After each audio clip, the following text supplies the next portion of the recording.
అందుకే పంచాయతీ వద్దు. ఎంపీటీసీ పని ఏంది, మండలికోవాలి, ఆడికెళ్ళి ఏమైనా పైసలు పట్టుకొచ్చి గ్రామ పంచాయతీలో సర్పంచ్ గారికి సన్నీళ్ళకు వేడి నీళ్ళు అన్నట్టు కలుపుకొని వాళ్ళు 70 పైసలు వీళ్ళు 10 పైసలు మొత్తం కలుపుకొని ఊరికి పనికొచ్చే పనులు చేయాలి. అంతేగాని కుర్చీల కొట్లాటలు, నువ్వు కుర్చీ చేసుకుంటావు నేను పక్కకు కూర్చుంటా, ఆ కొట్లాట పెట్టుకుంటే ఇక అది ఒడవది తెగది, మొత్తానికి ఊరాగమవుతుంది.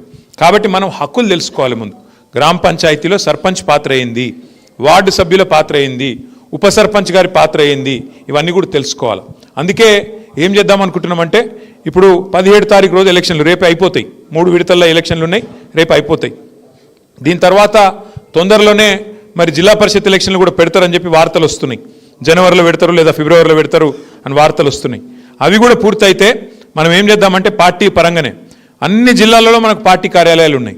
మీకు నిర్మల్లో పార్టీ ఆఫీస్ ఉన్నది, ఆసిఫాబాద్లో ఉన్నది, ఆదిలాబాద్లో ఉన్నది, మంచిర్యాలలో కూడా ఉన్నది.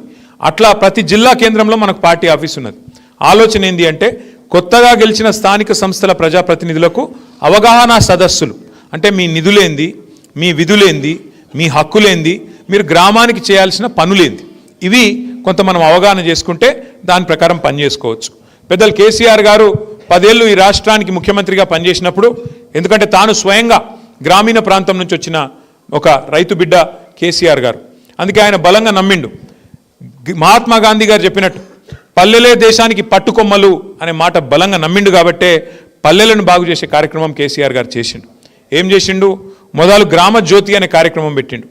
ఆ తర్వాత పల్లె ప్రగతి అనే కార్యక్రమం తీసుకొచ్చి నెల నెల ప్రతి పల్లెకు మీకు ఫైనాన్స్ కమిషన్ ద్వారా వచ్చే డబ్బులు కేంద్ర ప్రభుత్వం నుంచి రూపాయి వస్తే రాష్ట్ర ప్రభుత్వం కూడా దానికి ₹1 తోడు చేసి ప్రతి నెల జీతం ఇచ్చినట్టే 1వ తారీఖు కానీ 2వ తారీఖు కానీ మీకు గ్రామ పంచాయతీకి ఇవ్వాల్సిన నిధులను టంచనుగా మీ ఖాతాలో వేసి, ఎందుకంటే విధులు చెప్పడమే కాదు కదా, ఏం చేయాలనో పని చెప్పుడే కాదు, నిధులు కూడా ఇవ్వాలి. నిధులు ఇవ్వకపోతే, పైసలు ఇవ్వకపోతే పని ఎడికెళ్ళవుతుంది. అందుకే విధులు చెప్పిండు, నిధులు కూడా చెప్పిండు. విధులు అంటే బాధ్యత, మీరేం పని చేయాలి. సో ఆ రకంగా ప్లాన్ చేసిండు. ఏం జరిగింది కేసీఆర్ గారి ప్రభుత్వంలో, ఏం జరిగింది, 4 ముందు రాష్ట్రంలో పల్లెలు ఎట్లుంటుండే, తర్వాత ఎట్లయినాయి. ఇవాళ మీరు ఖానాపూర్ నియోజకవర్గంలోని ఏ పల్లెకు పోయినా ఆ పల్లెలో ఒక నర్సరీ ఉంటుంది. ఏ పల్లెకు పోయినా అక్కడ ఒక పల్లె ప్రకృతి వనం ఉంటుంది.